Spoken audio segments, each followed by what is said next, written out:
La civilización sumeria es la primera de la historia. ¿Esto qué significa? Pues que es la primera civilización que nos ha legado un testimonio escrito. Por un puro convencionalismo se denomina prehistoria a aquel periodo de la existencia del hombre sobre la Tierra en el que no se utiliza la escritura. Este convencionalismo es curioso. Si lo analizamos detenidamente, más bien cae en un absurdo. De hecho, casi todos los profesores de prehistoria que he conocido aceptan el nombre un tanto a regañadientes, pero lo aceptan. Si la historia es la ciencia o el saber que estudia los hechos de los hombres a través del tiempo, resulta que el prefijo pre, que significa antes de, debería referirse en sentido estricto a lo acontecido antes de que el hombre apareciese en la Tierra. Prehistoria sería hablar, qué sé yo, de los dinosaurios, de los trilobites. Quizá debería llamarse primera historia o protohistoria, pero ya veremos que este nombre, el de protohistoria, se da para un periodo muy concreto, el que va directamente de la prehistoria a la historia propiamente dicha. Pues para eso está reservado este término. La cuestión es que el nombre de prehistoria ahí está y todo el mundo lo da por bueno, supongo que por el prolongado uso. ¿Y para qué nos vamos a pelear por los nombres? Lo aceptamos y ya está. Y hay que decir que este periodo, el de la prehistoria, es el más largo de la humanidad. Abarca desde los primeros seres que se puedan considerar humanos hasta alrededor del año 4000 a.C. 4000 a.C. más 2000 y pico que llevamos, 6000 años de historia frente a 4 millones de años de prehistoria. 4 millones, si alguien me quiere discutir la cifra, no voy a entrar en discusiones. Pueden ser más, menos. Cuando un grupo humano deja escritos, podemos saber hasta cierto punto qué es lo que pasaba por sus mentes. En el caso de la prehistoria, solo contamos con restos materiales, lo que se llaman restos arqueológicos, y de ahí debemos hacer todas las deducciones. Ese periodo de 4 millones de años me da pánico. Procuro evitarlo en mis programas. Nunca haré programas de prehistoria. ¿Pero por qué? Pues por una sencilla razón. Nunca acabas de estar al día, y supone un esfuerzo titánico. Toda teoría o hipótesis se basa en elucubraciones que tienen como base un puñado de huesos y una piedra rota, de la que a veces se discute si era un guijarro roto fortuitamente o una herramienta verdadera construida de forma deliberada. Tal cual, sobre todo en las fases más antiguas de la prehistoria. Cualquier nuevo hallazgo puede hacer que todo lo dicho anteriormente quede en agua de borrajas. Voy a poner solo un ejemplo. Aún guardo libros que me tocó estudiar hace ya unos cuantos años en la asignatura de prehistoria. Y en esos libros se sostiene, y así lo puso en el examen, como algo incuestionable que el hombre de Neandertal y el de Cromañón eran genéticamente incompatibles, que eran especies distintas, que no se podían cruzar. Hoy los modernos estudios han determinado que los europeos tenemos un cierto porcentaje, creo recordar que algo así como un 4% de genes neandertales. Luego, sí que se podían cruzar entre sí. Esto es solo como ejemplo. Y además en esos libros, por poner otro ejemplo, el famoso yacimiento de Atapuerca, que ha revolucionado todas las teorías sobre los primeros pobladores de Europa, pues ahí se cita como de pasada. Es que se conoce que cuando se escribió el libro aún no había comenzado a estudiarse a fondo. Por cierto, el otro día, hace una semana o así, leí una entrevista a un paleoantropólogo, que ponía en duda que la famosa cima de los huesos de Atapuerca fuese un enterramiento. Él sostiene que todos los esqueletos fueron transportados allí por corrientes de agua subterráneas. Hace una enmienda a la totalidad a lo que es hoy la versión oficial. ¿Tiene razón? No lo sé.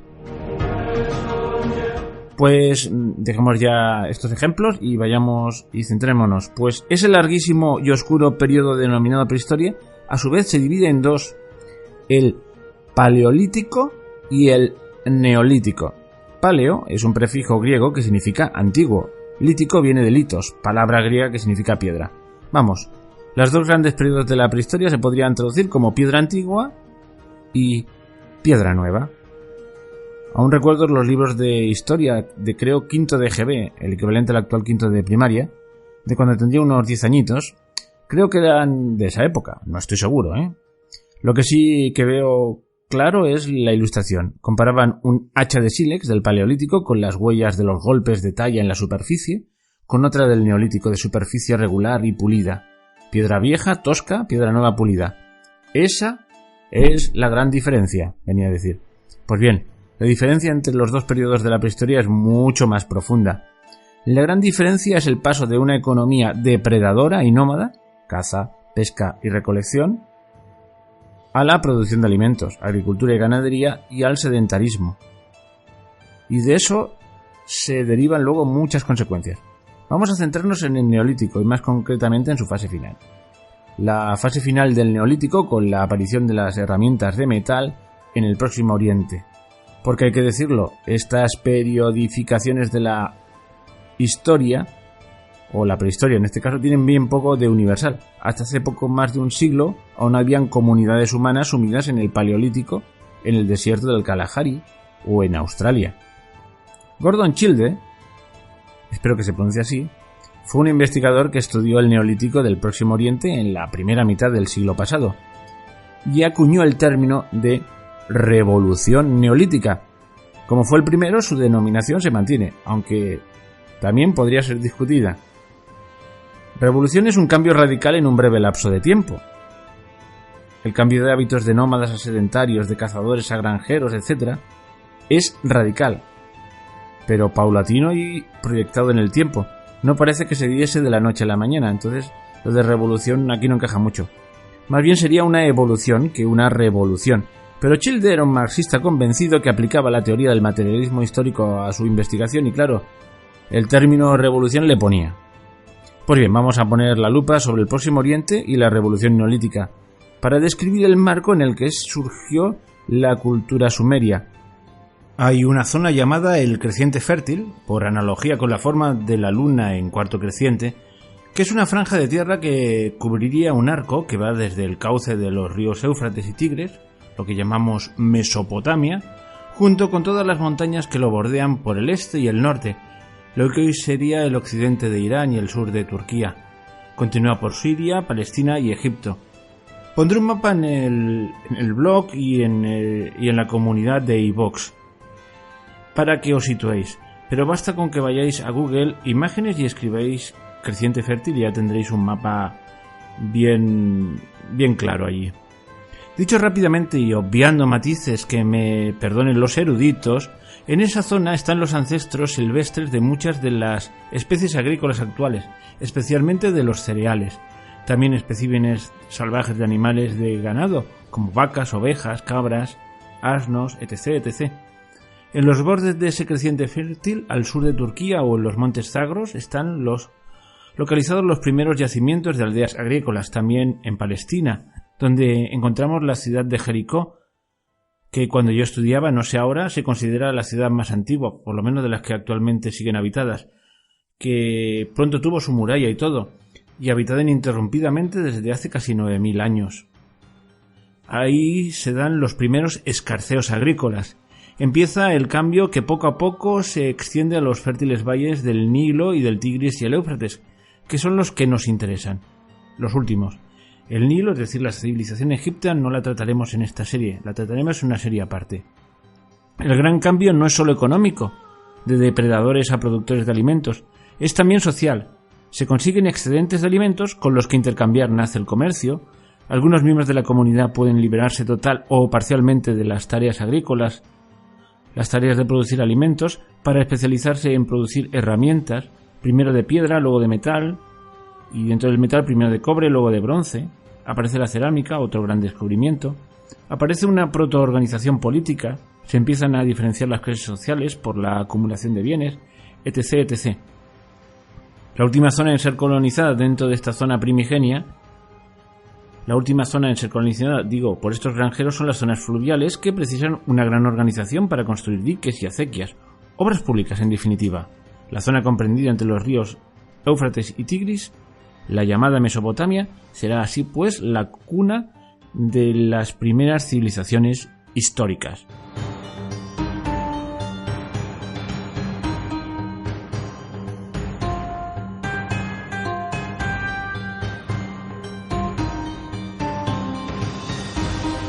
Y después de esta, introducción general, pues vamos a ir paso a paso a describir el objeto de nuestro estudio. que son todas las civilizaciones del Oriente Próximo antiguo. Y para ello vamos a delimitar primero el espacio geográfico. ¿A qué entendemos por Oriente Próximo? Son las tierras de Asia Occidental. Sus límites son en el oeste el mar Egeo y Mediterráneo, y por el norte el Cáucaso y el Mar Negro. Por el este los montes Zagros y el Golfo Pérsico, y por el sur el desierto de Arabia. Un concepto muy semejante a este es el de creciente fértil, pero se extiende un poquito más hacia allá y abarca también Egipto. Pero aquí voy a excluir expresamente Egipto de esta serie. Le dedicaremos una serie aparte. Mi recomendación es que tengáis a mano un mapa de la zona.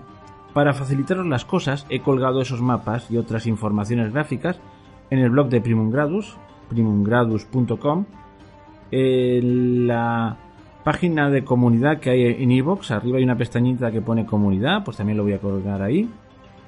Y en Instagram también colgaré algo, a ver si es el sitio adecuado, aún no lo tengo muy claro. Y en Facebook. En Twitter no, porque creo que no es el sitio adecuado. Creo que más no se puede hacer, pero es bueno que echéis un vistazo. Esto con mapas se entiende mucho mejor. Ya estamos situados geográficamente. Luego pondremos la lupa en un primer momento, vamos a hablar de los sumerios, especialmente en Mesopotamia, que es una de las zonas del Próximo Oriente, y más concretamente en el sur. Pero no andemos demasiado deprisa. Pensemos que esta zona es una zona de un clima más bien cálido, entre subtropical, desértico o mediterráneo, más o menos. También depende no solo de la latitud, sino también de la altura y muchas más cosas. Pero no se trata de agotarnos describiéndolo minuciosamente. A medida que vayamos viendo las distintas etnias, los distintos pueblos, pues los iremos viendo. Ahora habría que decir cuándo surge el interés por el Oriente Próximo. Pues surge en el siglo XIX, a raíz de las primeras excavaciones. Y la ciencia que estudia estas primitivas civilizaciones, las primeras del mundo, pues recibió en un principio, y bueno, lo sigue recibiendo, el nombre de asiriología. ¿Y por qué? Pues porque los primeros documentos que se descifraron, las primeras tablillas, porque la escritura está en tablilla, ya lo veremos, en tablillas de barro, pues las primeras tablillas que se descubrieron y se empezaron a estudiar y a descifrar fueron tablillas asirias, y así se le ha quedado el nombre. Pero los asirios ya veremos como no son los primeros en llegar a la zona. De hecho, ahora os voy a trazar un poquito el plan general de lo que vamos a tratar en esta serie, para que os situéis. Va a tener como 7 capítulos o 7 grandes apartados, que no significa que cada uno ocupe un programa. A lo mejor algunos se tienen que dividir en 2 porque son muy largos. 1. La protohistoria del Próximo Oriente Asiático. En ello hemos empezado. La segunda parte será hablar de Sumer. La tercera de los acadios. La cuarta del renacimiento sumerio. La quinta de Babilonia. El sexto capítulo de Asiria y el séptimo de Hatti y Mitanni. Esto para que más o menos vayáis haciéndoos una idea de lo que vamos a hablar. Vamos a hablar siempre en términos de antes de Cristo. En concreto, del cuarto milenio antes de Cristo empezaremos con los sumerios, para que os hagáis una idea, 3000 y pico antes de Cristo. O sea, épocas realmente antiguas. Y si antes he dicho que con la prehistoria había muchos problemas para sacar conclusiones claras, con esta época no tanto, pero también se dan. No todo está claro y no todo está perfectamente delimitado. O sea que algunas veces pues las cosas que diga pues se sustentarán de aquella manera. Ya os lo advierto. En cuanto a la bibliografía, pues es de lo... pues he arramblado con toda la que he podido. Hay una que me gusta recomendar, que es un libro ya clásico, que se llama La historia empieza en Sumer, de Noah Kramer. ¿Qué ocurre con este libro? Que fue escrito en 1956, aunque luego se revisó un poquito. Hombre, y algunas cosas han quedado desfasadas.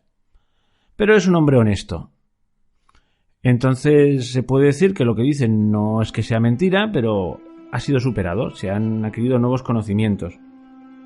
Pensad que hay un depósito iba a decir de miles, pero pueden ser cerca de millones de tablillas escritas y dispersas por todo el mundo, porque en el siglo XIX y buena parte del XX el método era recogerlo todo y llevártelo al museo. Y entonces puedes haber tablillas esparcidas por el Museo de Helsinki, por el British Museum, por un museo de París, por otro de... Bueno, de manera que el estudio conjunto es harto difícil. Ahora, con la época de la informática, esto se ha facilitado mucho. Que lo tengáis en cuenta. Hay miles y miles de tablillas sin descifrar. Con lo cual queda mucha información de la que ya ha sido descubierta sin haberse trabajado todavía, por decirlo de alguna manera. Incluso en ese mismo libro, el autor, en un capítulo, habla de uno de los textos que él tradujo y dice expresamente que él hizo una traducción de una determinada manera y luego, ahora no lo tengo aquí la cita, pero luego la podré encontrar y os la podré citar, que dice, yo hice una traducción que luego vino otro estudioso, y cita el nombre, y la criticó acerbamente, vamos, que la dejó por los suelos, y él no se enfada, sino que le da la razón. A veces la investigación en estos temas es 3 pasitos para adelante y 2 para atrás, que lo sepáis. Bueno, ese es como un libro que os lo recomiendo, es un libro que quería decir que os lo recomiendo especialmente para iniciaros. De hecho, ha hecho nacer muchas vocaciones a la asiriología, vamos a llamarle por ese nombre.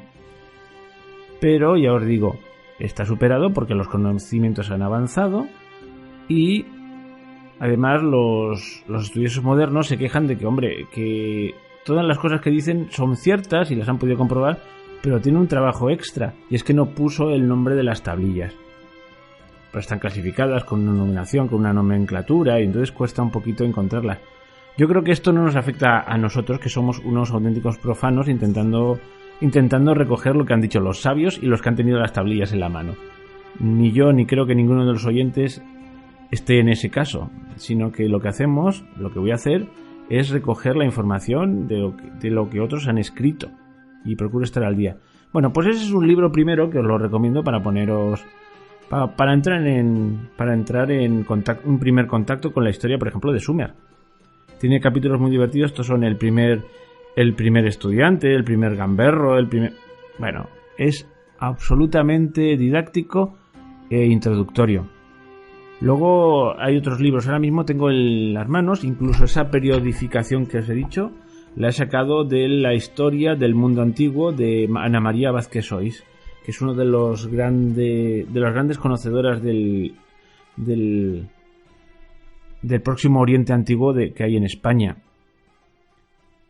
Luego aquí tengo, pues mira, no voy a ser exhaustivo, pero tengo aquí, y no voy a decir toda la bibliografía que he conseguido, pero aquí tengo sobre mi mesa una transcripción del Enuma Elish, que es un texto muy antiguo y está hecho por la Universidad Autónoma Metropolitana. Oye, no lo veo aquí de dónde, creo que es de México. En el año 1989. También tengo otro estudio sobre los códigos prehamurábicos, hecho por el doctor Israel Drapkin. Lo que pasa es que está más antiguo, esta fecha sale en 1982. Y así montones de libros. Aparte, como bibliografía, o mejor como bibliografía, hay algunas conferencias que he consultado. Sí, eso también lo tenemos a mano en YouTube. Ahora, ya os advierto, si queréis investigar por vuestra cuenta en YouTube, mucho cuidado, porque si ponéis según qué partes de la historia del Oriente Antiguo, os van a salir auténticos pufos, sobre todo si ponéis sumerios. Y ya sospechad cuando salga algo relacionado con, ¿cómo era? Alienígenas ancestrales, esto de Canal Historia, es una auténtica superchería. Pero sin embargo sí que hay conferencias serias que hacen un buen resumen, y algunas son de los autores que han hecho grandes libros, o sea, que vale la pena. Bueno, pues toda esta información también la colgaré en el blog y en todos los sitios que he dicho.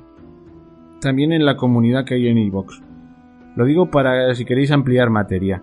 Yo me dedicaré pues a recoger lo que otros han dicho y os lo resumiré.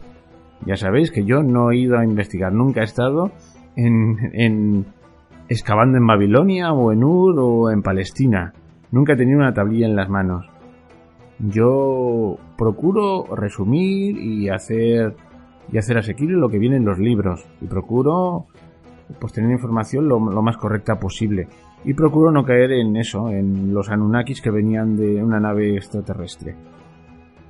Dicho esto, pues vamos a continuar. Ya hemos descrito dónde está el Próximo Oriente y vamos a ver qué es lo que había en el Próximo Oriente. Pues en el Próximo Oriente habían distintas etnias. Las etnias que diferencian estos pueblos del Antiguo Oriente son, vamos a ir paso a paso. 1. Los asiánicos. Y aquí entrarían los elamitas, urritas, protohititas, casitas y, ojo, tal vez, los sumerios. Luego hay otro grupo que son los indoeuropeos. Y aquí entrarían los hititas, los iranios, y entre los iranios habían dos grandes grupos, los medos y los persas. Los mitanios, de la clase alta, ya explicaré por qué lo digo. Luego hay otro gran sector que es el sector, la etnia semita. Y ahí entran acadios, amoritas, arameos, fenicios, israelitas, árabes. Y lenguas. Bueno, pues hay 4 grupos de lenguas que se corresponden en buena medida a los 4 grupos étnicos que he dicho. Por un lado están las lenguas aglutinantes o ergativas. Se forman las palabras por la yuxtaposición de elementos. Son la lengua elamita, sumeria, la más antigua, urrita y la lengua casita. Todas estas cosas que voy diciendo surgirán luego, pero por lo menos que vayan sonando los nombres, es importante, ¿eh? Luego hay otro grupo que son las lenguas semíticas, que se forman sus palabras con raíces triconsonánticas. Hay 2 grandes zonas principales, la rama oriental, la Acadia, Babilonia y Asiria, y la rama occidental, que es la mejor conocida, donde están los amoritas, cananeos, etíopes, hebreos, ugarítica, eblatea, árabe, aramea. Luego está la protohitita o hatti. El protohitita es los primeros hititas. Los hititas son indoeuropeos y tenían una lengua indoeuropea, pero en su territorio se hablaba una lengua, la lengua hatti o protohitita, que acabó reducida a lengua religiosa. Algunas de sus palabras se conservan en el idioma hitita. Luego están las lenguas indoeuropeas, donde está el hitita o nesita, como queráis, el luvita y el palaíta. ¿Vale? Os estoy dando muchos términos, pero ya nos va sonando todo. Luego, la escritura. Los tipos de escritura son más importantes. Los principales son el cuneiforme, que es a base de pequeñas cuñas o clavos, que está marcado sobre arcilla fresca con una caña puntiaguda. Este va a ser el más común en esta zona, sobre todo de Mesopotamia. Pero hay más. Está la escritura ideográfica, a base de imágenes. Los signos tienen un valor fonético. Y hay una que es semi-ideográfica, semifonética y polifónica, por decirlo de alguna manera. Cada signo tiene varios sentidos. Todo esto os lo voy diciendo ahora de golpe y luego lo iremos colocando en su sitio histórico y geográfico. Pero que nos suenen todos estos términos. Y luego, pues ya. Y aquí ya podríamos entrar en otro tema importante para enmarcar todo esto, que es el problema cronológico. La cronología se puede dar de 2 maneras. Una absoluta, que es la distancia temporal que hay entre el hecho histórico y quienes lo consideran, en este caso nosotros mismos. Esto ocurrió hace tanto tiempo, o hace tantos años, o en el año tal. Bueno, desde nuestro punto de vista. Y luego hay la relativa, que es la relación temporal de 2 hechos históricos entre sí. Cuando en este sitio pasaba tal cosa, las típicas tablas que vienen en muchos libros de historia, que año 1200 a.C., pues resulta que en la isla de Creta se estaba desarrollando tal civilización, mientras que en Mesopotamia tal y en Egipto tal. Bueno. Pero ¿qué ocurre? Que hacer la cronología con los datos que nos revelan los documentos históricos, a veces, sobre todo cuanto más antiguo es el asunto, más difícil es. ¿Y cómo se datan estas cosas? Pues hay unas listas de reyes, pero que son poco de fiar, porque nunca coinciden, porque tienen algunos reyes unas vidas excesivamente largas, de miles de años. Que la cosa no acaba de cuadrar.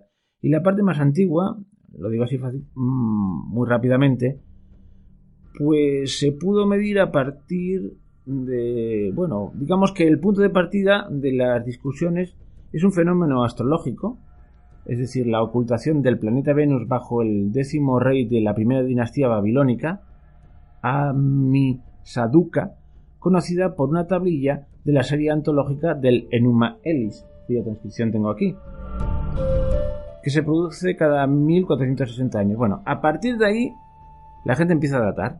¿Pero qué ocurre? Que no se ponen de acuerdo. Y hay hasta 3 cronologías.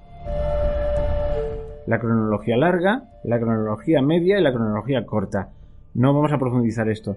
Sencillamente que de la cronología larga a la cronología media, pues digamos que la cronología media es la larga menos 56 años y la cronología corta es la media menos 64 años. 64 más 56, 6 y 4 me llevo 10, 6 y 5, 11, 120 y pico de años de diferencia. Que no es moco de pavo. Lo digo porque esto de las cronologías puede llevarnos de cabeza. Cuando dé una fecha, pues la daré, pues creo que casi siempre con la cronología media, pero que sepáis que no es preciso el asunto. Y ahora, si os parece, pues vamos a hablar de las primeras sociedades agrarias y urbanas en Mesopotamia y Asia Menor. Y de esta manera vamos preparando el terreno para la aparición de las primeras civilizaciones netamente históricas. Estos primeros asentamientos se encuentran en la época neolítica, de la que ya hemos hablado, y se van dividiendo en zonas para su estudio. Y vamos a empezar por la zona sirio-palestina.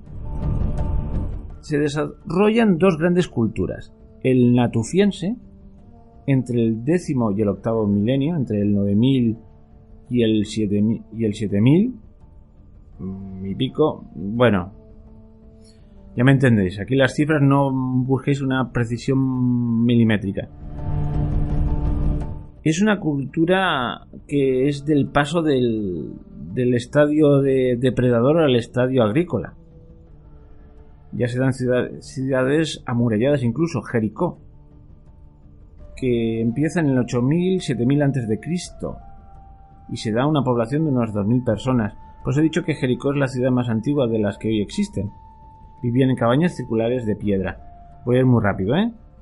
Luego hay otro periodo que es el tajuniense. Y este empieza a partir del 7º milenio, que no es una prolongación del anterior. Aquí las casas son rectangulares y rodeadas de un patio. Y aquí algunos suponen que eso sería un santuario. Bueno, hay figurillas fálicas y cráneos humanos, a los que añaden arcilla para configurar los rasgos de la cara y ponen conchas en lugar de los ojos. Y aquí cabría pensar, ¿había un culto a los muertos? Estamos en época prehistórica, vemos los restos arqueológicos y los tenemos que interpretar. Es la diferencia con la época histórica, porque si vemos una tablilla que dice y di culto a los muertos poniéndole una concha, después de muerto le puso una concha en el cráneo, pues entonces sabríamos para qué se destina. Aquí lo tenemos que suponer. Es la gran diferencia que yo veo entre historia y prehistoria.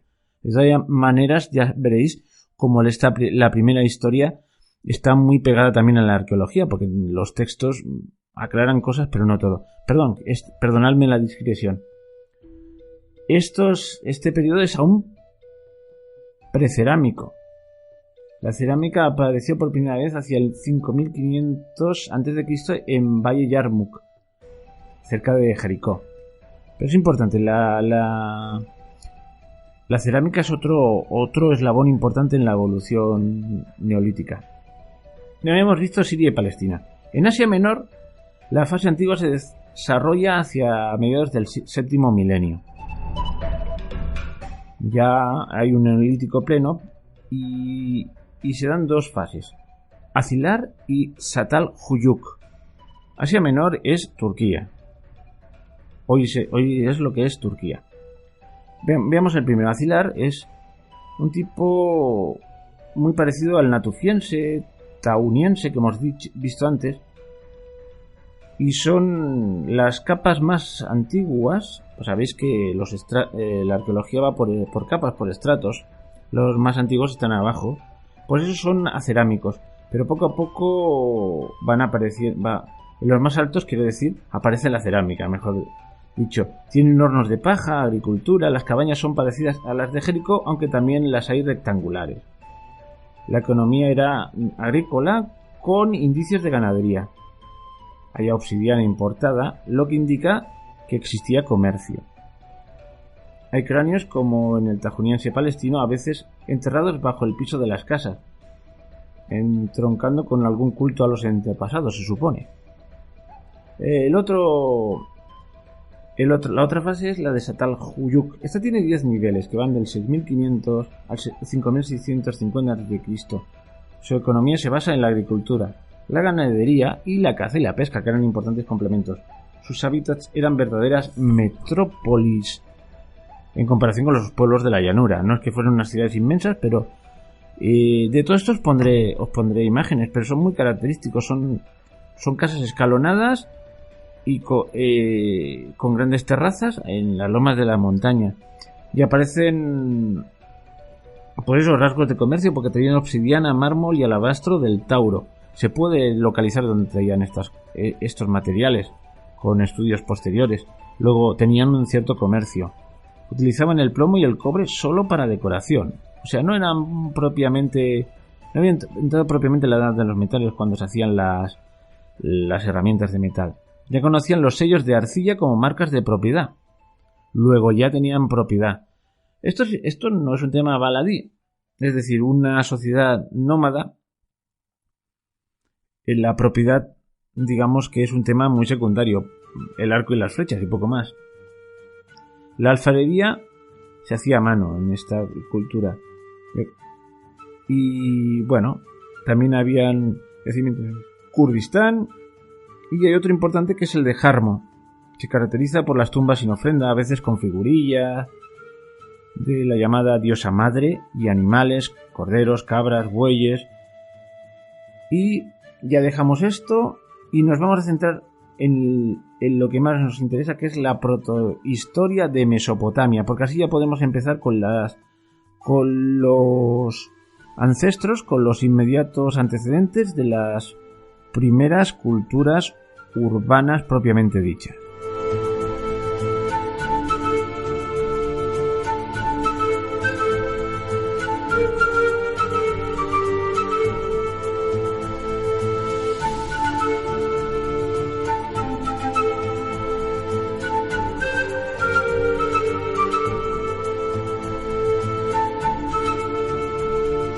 Protohistoria de Mesopotamia.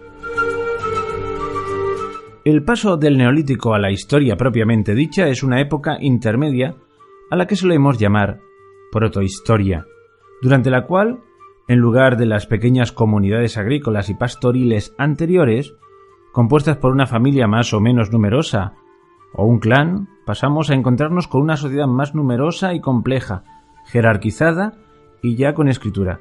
Este paso ha sido lento y progresivo, durando a veces varios milenios.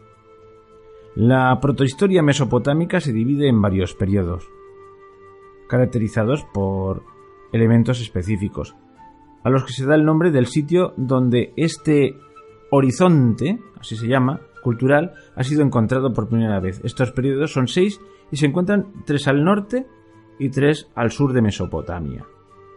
Es decir, el nombre de cada uno de estos periodos es arbitrario si tenemos en cuenta que sus habitantes no se llamarían a sí mismos con ese nombre, sino que hay un yacimiento, el primero que se encuentra, que da nombre a ese periodo. Así tenemos al norte el periodo Hasuna, que va del 5800 al 5500, el periodo Samarra del 5600 al 5000, el periodo de Jalaf del 5500 al 4500.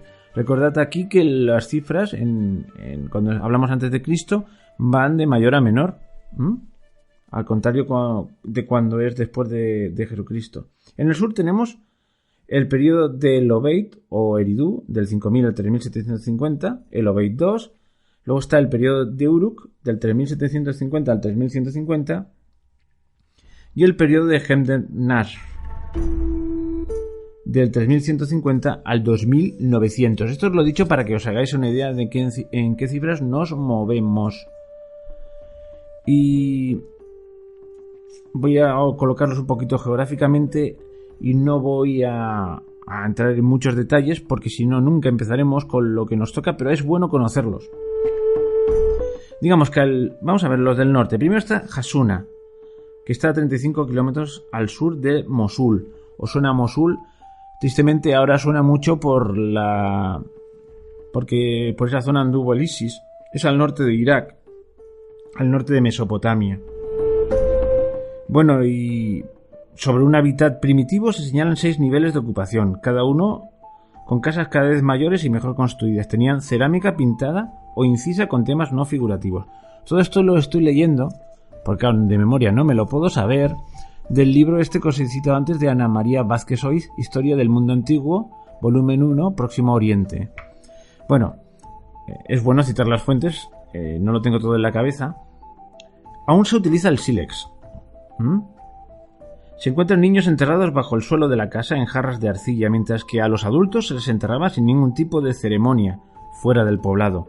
Se han encontrado figurillas de arcilla en forma de mujer desnuda, sentada, usos de piedra y fusayolas de terracota. Todos estos instrumentos, en cuanto pueda, ya os digo, los colgaré estas imágenes en los sitios que ya he dicho antes. El segundo periodo, el de Samarra, es al norte del actual Bagdad. Y aquí lo más destacable es su cerámica, cada vez más bella, de superficie beige clara y un poco rugosa, decorada con temas geométricos, pintados en rojo vivo u oscuro, o con temas figurativos, atención, animales, bailarinas, etc., lo que indica la existencia de unos grandes artistas.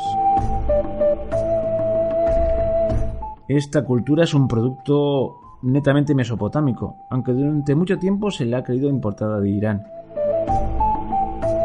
Eran agricultores y practicaban una forma primitiva de irrigación utilizando las crecidas del Tigris para regar los campos de trigo, avena, cebada y lino. El centro del pueblo estaba defendido por un foso contra posibles enemigos. Las casas tenían plano regular y se construían ya en ladrillos crudos alargados en forma de cigarro. Se encuentran también vasos de mármol translúcido de un trabajo exquisito, así como sellos como los del periodo de Hasuna, es decir, que marcaban la propiedad. Y lo de los ladrillos, perdonadme la digresión, Mesopotamia es una tierra fértil, si queréis, pero escasa en algunos materiales, piedra, la mayor parte de los minerales y madera. Eso es importante. Por lo tanto, las construcciones se hacían en ladrillo, en barro. El otro horizonte del norte es el Tel Halaf. Tel-Halaf. Tel es una palabra, voy poniendo pequeñas pildoritas. Cuando veáis la palabra tel, un tel es un montículo, pero un montículo que aparentemente es natural, pero que no tiene nada de natural, sino que es la acumulación de restos arqueológicos. Y forma una loma en que incluso crece la vegetación, pero muy sospechosa. En medio de una llanura, una suave colina. Empiezas a escarbar y ves los distintos estratos de las distintas capas de restos arqueológicos. Bueno, pues Tel Halaf esta cultura se extiende de los montes Zagros al Mediterráneo. En gran parte de sus poblados, la obsidiana es importante. En algunos lugares las calles están pavimentadas y se encuentran algunos edificios redondos y abovedados, a los que se acostumbra llamar toloi, plural de tolos, como las tumbas micénicas a las que se parecen. Las tumbas micénicas son posteriores, pero como el primer referente que se tenían en los tolos micénicos, la cultura del Egeo, bueno, pues se le puso ese nombre.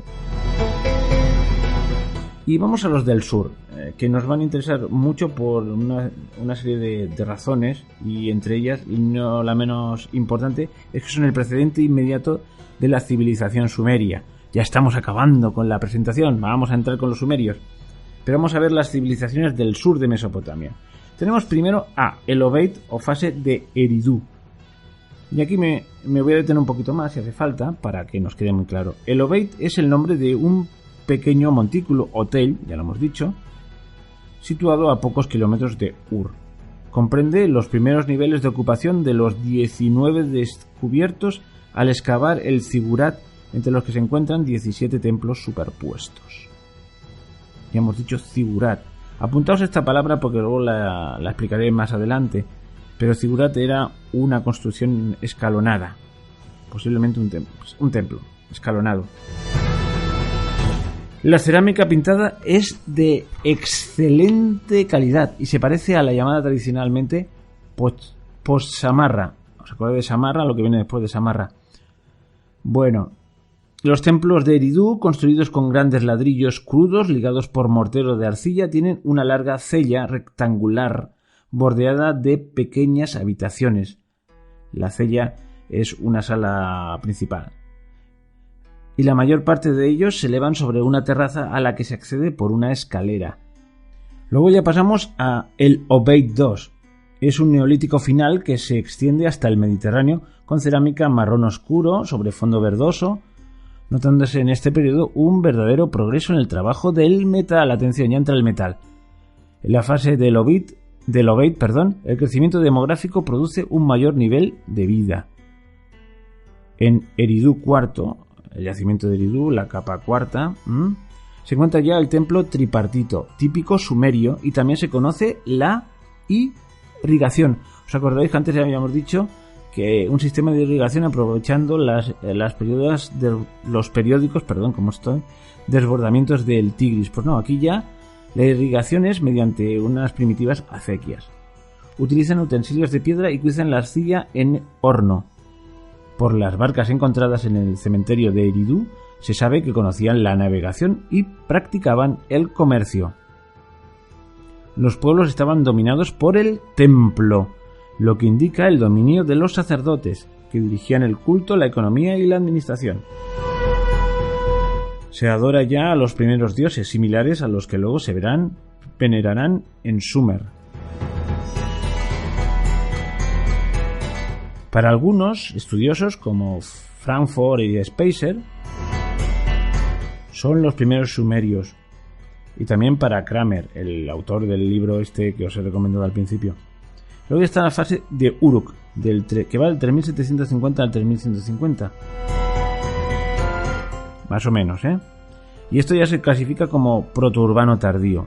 Utilizan ladrillo plano convexo, se construyen las murallas de Uruk, y se van dando distintos niveles.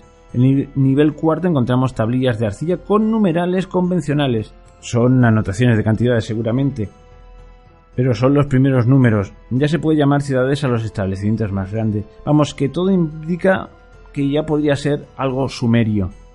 Pero es que aún queda un último periodo, el de Hemdet Nasr, que se superpone a la fase Uruk y dura entre el 1150 al 2900 a.C., como ya os recuerdo.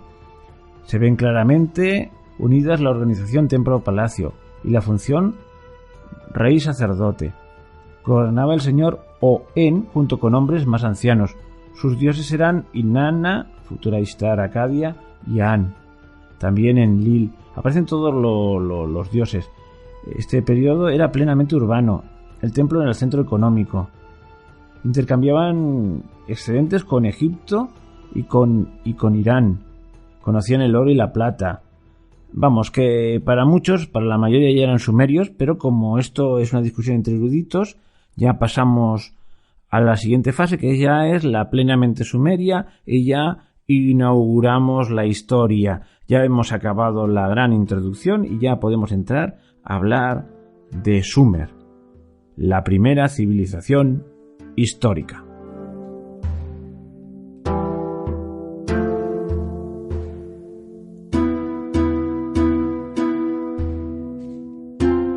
Los sumerios fueron los primeros que consignaron por escrito lo que pensaban, así que sabemos cuál era su filosofía, su religión o teología, su cosmogonía, sus ideas políticas e incluso muchos detalles de su vida cotidiana están registrados. ¿Os acordáis el el programa que hice recientemente como para abrir boca con este tema, en el que leía un capítulo del libro La historia empieza en Sumer, en el que se transcribía una tablilla donde habla de un padre preocupado por su hijo adolescente que es un poco tarambana y no le hace caso. Un tema muy actual, los hombres siempre somos iguales. Pues hay multitud de textos. Antes os he citado que tenía aquí algunos. Los iré leyendo en capítulos siguientes. Y así lo haremos todo más ameno, porque el recurrir a la literatura y a las pequeñas anécdotas ayuda mucho. Pero en este primer capítulo introductorio simplemente daré 2 pinceladas sobre el posible origen, que no se conoce muy bien, de los sumerios, y los situaré geográficamente y poco más, porque la introducción ha sido muy larga, pero yo creo que necesaria, y creo que tendremos que seguir con Sumer en próximos capítulos, pero por lo menos os lo voy a introducir. Digamos que los sumerios, de los que tanto hemos hablado hasta hace un momento, eran los primitivos habitantes del sur de Mesopotamia. Ellos asimismo no se llamaban sumerios, sino que parece ser que se llamaban cabezas negras, de lo cual no hay que deducir que fuesen negros. No está claro eso. Y parece ser que el país de Sumer se llamaba en su lengua aquí Engir, que probablemente signifique país de lengua sumeria, de su propia lengua. De los sumerios, como se podría decir que se desconoce su origen, y no se sabe muy bien si son producto de una evolución in situ de la población del nivel del Ubaid que hemos dicho antes, ¿os acordáis? El Ubaid, que ya era urbano y tal, o procedían de algún lugar de fuera de Mesopotamia, o ambas cosas, que una cosa no excluye a la otra. O sea, hay 2 grandes teorías, la del origen autóctono y la de que vinieron de fuera de Mesopotamia. Para los que dicen que vinieron de fuera de Mesopotamia, pues su posible origen es oriental y está conectado, no lo dicen al tuntún, con los propios mitos sumerios, como el del buen dios Enki, fundador de la ciudad de Uruk, que viene de la montaña sagrada del este. Por eso Kramer ha propuesto la hipótesis de que una región llamada Tilmun, a la que hacen frecuente referencia los textos sumerios, puede equivaler a la cuenca del Indo. Otros decían que del archipiélago de Bahrein, pero no, el archipiélago de Bahrein está en el Golfo Pérsico. Él dice que no, del Indo. Entonces lo emparejaría con las civilizaciones del Indo, de Mohenjo-Daro y Harappa, ciudades antiquísimas. Pero hay otro dato, es que parece ser que la lengua sumeria tiene algún parecido con las lenguas dravídicas del sur de la India. Los drávidas eran los primitivos habitantes de toda la India, de tez oscura, que fueron desplazados con las invasiones indoeuropeas y se fueron al sur. Bueno, pues eran los primitivos pobladores de aquella zona donde se dan aquellas primeras ciudades. Bueno, podía ser. Perdón. Luego hay otras teorías que nos hacen venir de ciudades al sur del Mar Caspio, por el Cáucaso, y creo que adentrarnos en este tema que está tan cogido por los pelos es muy arduo y no lleva a ninguna parte. Digamos que últimamente todo lo que yo he visto, toda la documentación que yo he visto, los libros, pues se tiende a pensar que eran autóctonos y que estuvieron presentes en Mesopotamia desde el Paleolítico Superior o desde el Neolítico, y su civilización es el resultado de eso sí, de la mezcla de elementos autóctonos y de fuera. Bueno, es una teoría ecléctica. Ahora, eso sí, dentro de los grupos lingüísticos que hemos visto antes, forman un caso único y aislado. O sea, están rodeados de pueblos semitas y ellos pues, tienen una lengua diferente a todas las del entorno. También a las de tipo indoeuropeo, son una rara avis dentro de su entorno. Pero como este programa ya empieza a ser un poquito largo, vamos a acabar de situar 4 datos sobre los sumerios para poder entendernos, y en el próximo capítulo ya empezaremos a hablar pues de su vida política, social y religiosa, y de sus aportaciones literarias, que quizás sea lo más interesante. Vamos a hacer como una especie de resumen de lo que sabemos de los sumerios así a grandes rasgos para encuadrarlo en la historia y en la geografía. Bueno, su situación al sur de Mesopotamia, entre los ríos Tigres, Éufrates y Tigres, pero en la parte sur. Un apunte. La geografía ha variado. Las ciudades de Ur, que hoy están, bueno, hoy ya no existen, pero cuyo yacimiento hoy está a unos cuantos kilómetros de la costa, entonces eran prácticamente costeras. ¿Por qué? Porque el tramo final del Tigris y el Éufrates hoy confluyen en un solo cauce, digamos, se juntan los dos cauces y forman la llanura pantanosa o semipantanosa de Chat el Arab. También tristemente famosa porque ahí se dieron deleches iraníes y iraquíes porque hay pozos de petróleo. Bueno, pues entonces cada uno de estos ríos desembocaba por un sitio aparte, no se unían, y la zona final era pantanosa, pero sobre todo la línea de costa estaba mucho más al norte. Digamos que el transporte de elementos de los ríos ha hecho que la costa avance. O sea, que ciudades que entonces eran costeras hoy estarían a unos cuantos kilómetros de la costa. Bueno, en cuanto al origen ya hemos dicho que eran asiánicos, es decir, autóctonos de Asia. Es una forma de no mojarse mucho, no son ni indoeuropeos ni semitas, son asiánicos, un grupo aparte. El origen ya hemos visto que no queda muy claro, parece que es una evolución in situ del Obeid, del horizonte aquel Obeid, con elementos foráneos.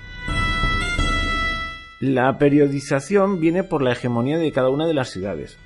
El país de Sumer no era una entidad política unida, sino que eran ciudades autónomas, las llamadas ciudades-estado. A mí me da un poco de repelús llamarles ciudades-estado, pero como es la terminología, pues ciudades-estado. Cada una con su propio rey. Así tenemos el periodo Kish 1, luego el de Uruk 1, 2 y 3, el de Ur 1 y 2 y por último el de Lagash. La cronología nos movemos siempre en el tercer milenio, antes de Cristo, 2000 y mucho. A ver, grandes características de esta civilización. El templo palacio como centro de la vida política y religiosa. El rey, que tenía distintos nombres, Ensi o Lugal, distintos nombres que tenía este cargo. Atención, el tercero es muy importante. El descubrimiento de la escritura y el desarrollo de la primera escritura conocida, que es la escritura cuneiforme. Su propia lengua es otra característica, esa lengua aglutinante que hablaban los sumerios, que hemos hablado antes. Otro rasgo característico era su religión organizada, con diversos dioses y diosas, templos y zigurats, antes lo hemos nombrado.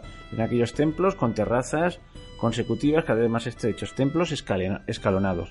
Y última cosa importante, una gran aportación, junto con la escritura, es el derecho, complejo. El primer código a veces se nos dice que es el de Hammurabi, pues los veremos en el próximo capítulo, como los primeros códigos de leyes no son el de Hammurabi, que es muy posterior, sino los códigos sumerios, de los cuales hablaremos largo y tendido. Y voy a haceros una enumeración de las principales ciudades-estados: Kish, Uruk, Eridu, Nippur, Ur, Lagash, Uma, Larsha y Shuruppak. Pero, eso sí, había un centro religioso común que era Nippur. Bueno, después de haber dicho todo esto, yo creo que va a ser el momento de acabar ya este primer programa. Yo os he dejado con la miel en la boca, pero no da para más y esto podría ser eterno. En el próximo capítulo ya iremos desgranando esta civilización sumeria, que es sumamente interesante. Os adelanto que hablaremos de cómo era su economía, cómo estaba constituida su sociedad y su religión, su política, su literatura, sus leyes, los primeros textos jurídicos, etcétera, etcétera. Y también os adelanto que si queréis daros un garbeillo, por ahí tengo grabados diversos programas donde se narra la epopeya de Gilgamesh.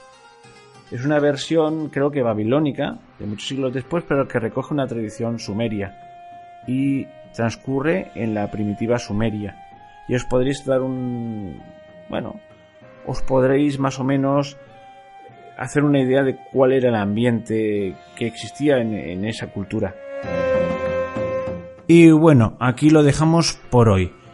La semana que viene el siguiente episodio dedicado a las primeras civilizaciones y nos adentraremos en la cultura sumeria, ahora ya sí muy a fondo. Hasta la semana que viene. No especifico el día porque no quiero pillarme los dedos. Hasta pronto, amigos.